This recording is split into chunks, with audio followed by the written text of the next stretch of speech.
Today, the State Board of Education heard from hundreds of people about the current textbooks. And this decision matters because Texas is one of the biggest textbook purchasers in the country, buying about 50 million books for more than 5 million students. KXAN's Lindsey Bramson explains some worry these books are too liberal, but more people were upset about what they see as conservative biases.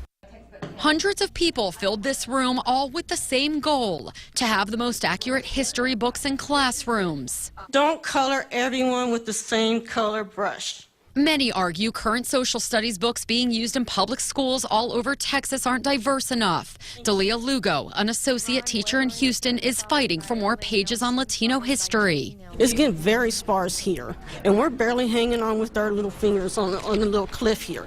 Dozens of speakers made their voices heard, including 15-year-old Caden Radcliffe. There's not so much missing as it is just trying to downplay a lot of important events. Representatives with the Texas Freedom Network released this report, citing several examples from books they say are misleading. According to the report, all of the world geography textbooks inaccurately downplay the role that conquest played in the spread of Christianity. It's just ridiculous the way the Texas State Board of Education adopts textbooks, and I hope parents are paying attention. Our issue here is to make sure that publishers are not pressured in a way to eliminate discussion of Christianity and its relevance in history. Any changes will affect textbooks for the 2014-2015 school year. Lindsey Bramson, KXAN News. The State Board of Education will not vote to approve the new books until November. There is expected to be one more hearing before the final vote. Activists like the National Educational Association point to changes made in 2010 as examples of conservative biases in the books. That year, the NEA says conservative activist Phyllis Schlafly was added to the books, but not Supreme Court Justice Sonia Sotomayor.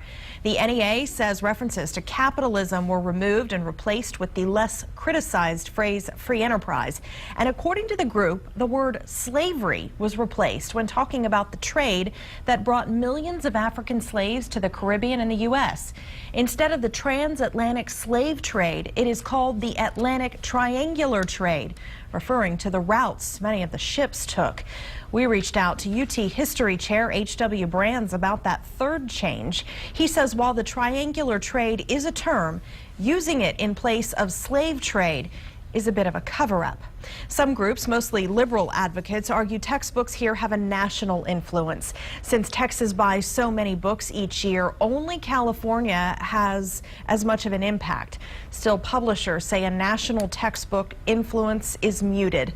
Most publishers are used to printing custom books for different states, and the state's influence will likely decline in the future as more schools turn to online textbooks.